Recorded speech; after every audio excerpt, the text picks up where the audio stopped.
So right now we're holding a funeral, and we're going to invite all the lords and ladies of Westeros to come and honor the king, or the former king.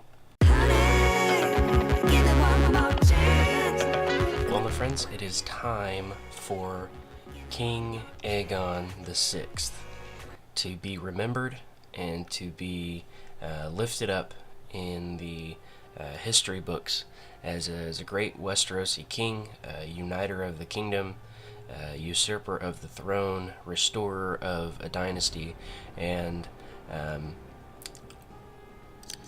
not quite Azor Ahai, but pretty close. Today, on this episode, we are actually going to be remembering and be looking back over all the accomplishments of King Aegon VI, and we're actually going to have his funeral in this episode as well. We are currently King Baylor II. We're betrothed to Princess Rhaenys Targaryen, who is 4 years old. We are receiving a martial education. We have 2 Valyrian steel swords, and we have some childhood traits that need to grow up pretty quick. I'm assuming the king will be given a good opportunity. He's currently I'm currently being educated by my mother, quote unquote. I don't know that she's actually his mother, but we'll have to see. And also, I have requested to be transferred over under the tutelage of Lord Commander Aaron of the King's Guard, who is a formidable fighter and who has the potential to grow me into what I believe to be a pretty good warrior and hopefully a good king. He has great traits: brave, kind, gregarious, temperate. So I'm assuming he would make good choices with the education of the king. We'll have to see. We'll have to see how that turns out. Now I really don't have much control. I don't believe. I might, but I don't know for sure.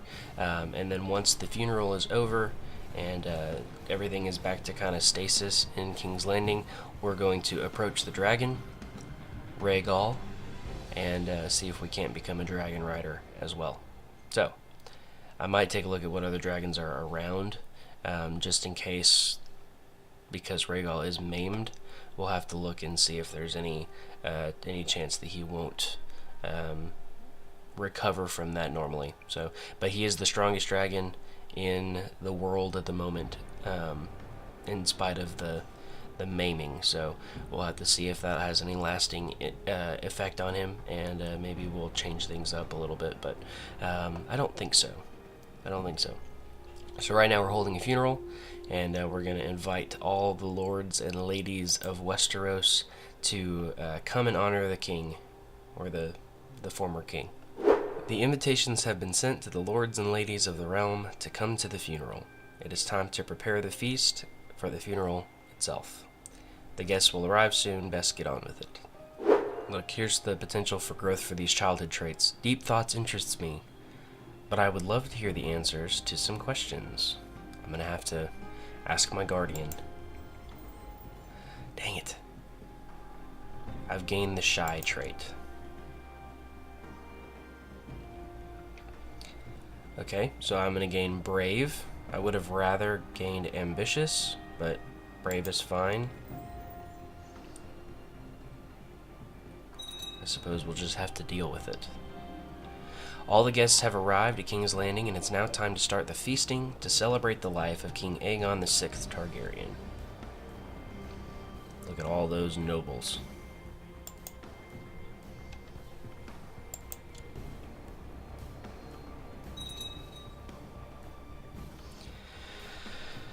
Come on, guys. Do you really think that this is appropriate? Lady Donella Greenwood has used her attendance at the feast in King's Landing to present a petition for justice before the court. That's the only time I'm reading this episode. She claims that Prince Arthur Martell made an attempt on her life and demands that he be brought to justice for attempted murder. No, I'm not. Really?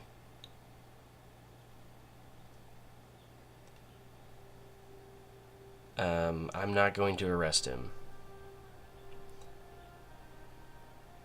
I am going to force him to compensate. What's his opinion of me currently? 48. Man. I guess if he hadn't done that stupid thing, we wouldn't have to worry about it.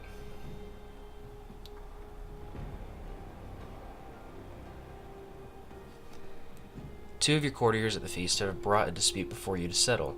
The inheritance of some small property in King's Landing is unclear, and Moreo and Elza both claim it as theirs. It is left to you to settle who shall be declared heir to this land. Neither one of you deserve the land.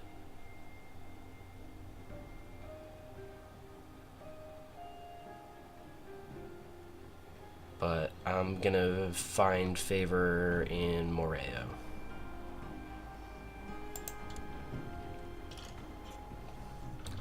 Hang on. Arrange betrothal between Caro, son of Quaro, and Dowager Queen Ampharia. What?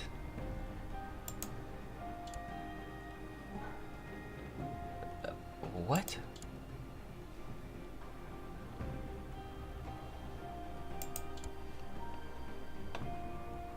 No. We're gonna decline that. Not selling the Dowager Queen to a Dothraki Lord. Alright, here we go. The funeral. As the Silent Sisters finish the preparation of the deceased, the body of King Aegon VI is brought to the local sept and laid atop the altar at its center. Canopic jars of ornate design are placed at the feet of the dead, and the eldest child places the death stones upon the closed eyes of the deceased. One by one, the closest to the departed in life make their way into the sept to speak their goodbyes, shed their mournful tears, and pray to the seven for the dead. As the day winds down and the last goodbye is said, the body is carried by kin along the crowd-lined streets to its final resting place. As the sun fades away, a great feast is held, and those who knew the dead recount stories of the life and deeds of the lost. And so it is done. King Aegon VI is gone. And now, we're going to look at the chronicle at the highlights of King Aegon's reign. So, in 8,300 is when the chronicle begins, and it says the House of Essos, but it's House Targaryen. We started off as Aegon of Essos, and so there we go. In 8301, Lord Aegon won the war against Lord Paramount Stannis of the Stormlands. Aegon usurped the lordship of Storm's End and the high lordship of Shipbreaker's Bay from Stannis Baratheon. And then we also usurped the kingdom of the Stormlands and became Lord Paramount of the Stormlands. And then we also declared war on King Tommen of the Iron Throne, pressing my claim to the Iron Throne. Let's see. We were victorious in the battles of Grandview, Atterdale, and King's Landing. And then we had Lord Hugh revolt against us. I think we ended up keeping him and then banishing one of his people to the wall. And then we won in 8303. So 3 years after the start of the playthrough, we won our war for the Iron Throne. We usurped the throne from Tommen Waters, and in this year, House Targaryen sat upon the Iron Throne of Westeros, with King Aegon VI starting his reign, fulfilling King Aegon's ambition to see this achieved. Then the High Septon refused to coronate me. Yep. Sensing the dire need for action, King Aegon Targaryen answered the call from Lord Jon II, Great John Umber of the Last Hearth, to join him in a war for the Dawn against the threat of White Walkers. So they had already broken through the wall at that point, and they were declaring war on the north, but Great John declared a war for the Dawn. We marched north. Queen Daenerys Targaryen, King Aegon's heir, was wed to King Aegon Targaryen, son of Lord Rhaegar of Dragonstone. And then it's repeated again in the Chronicle. Not uncommon for ancient texts. Then some hedge knights joined forces with us because they weren't getting paid. High Septon died in 8304. It looks like we lost the war. Lord Cregan Karstark of Carhold declared a war for the Dawn, and then so did Roose Bolton. That's really the only reason I left the Boltons in the north. One, because I didn't know what to do with them, but two, because they actually declared a war for the Dawn. And then 8305, our world changed. Rhaegal was given to us by Queen Daenerys, and we approached, ironically, the dragon, and we ended up taming it, which is cool. Aemon Targaryen, our firstborn son, was born.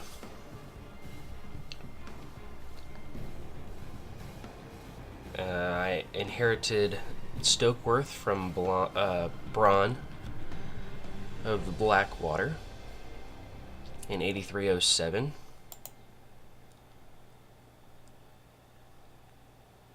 And then 8309, I declared my own war for the Dawn after being coronated, right down here.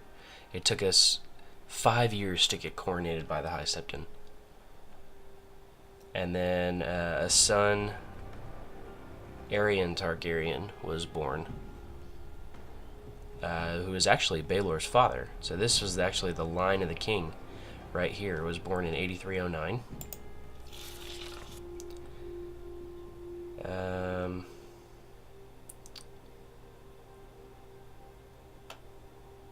In 8313, we won the War for the Dawn. We had a stillborn son in 8311, Aerys Targaryen. And in 8314, we took Harrenhal from Peter Baelish.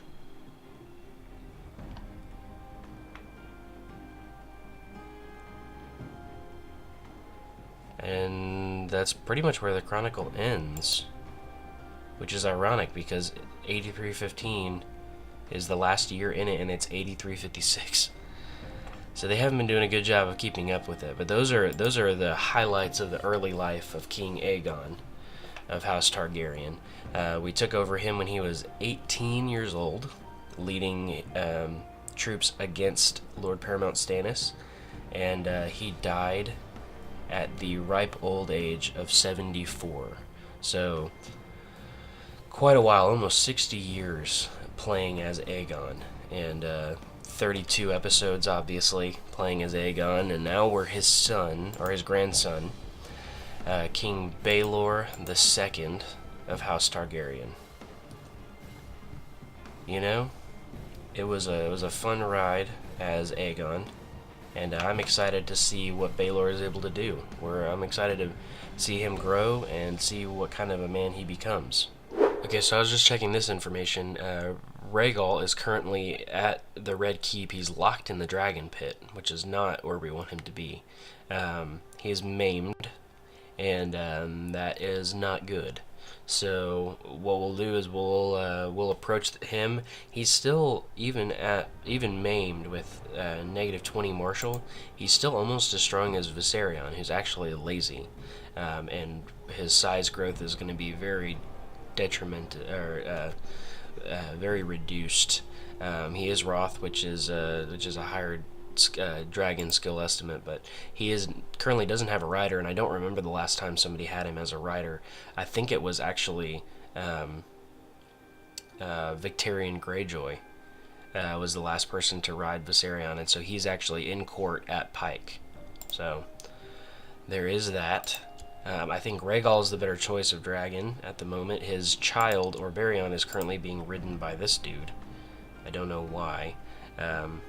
And the grandchild, Timpax, is currently being ridden by this lady. So that's where we're at with that. We'll approach him once we have the chance, which is not yet.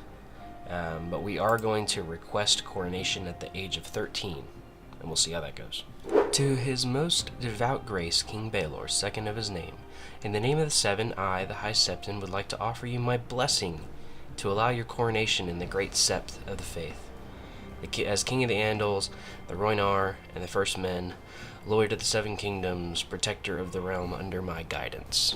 The crowning of the King. In the name of the Father, I, Baylor of House Targaryen, the second of my name, promise, pledge, and guarantee in the sight of the seven that I will be the protector and defender of the realm in all ways useful to it, however many, insofar as I am able to support the divine assistance according to my knowledge and ability. Today I was crowned by His Holiness the High Septon, and formally received the title of King of the Andals, the Rhoynar, and the First Men, Lord of the Seven Kingdoms, and Protector of the realm. This will strengthen my rule significantly. Perfect. You know, I think it's time to face the dragon.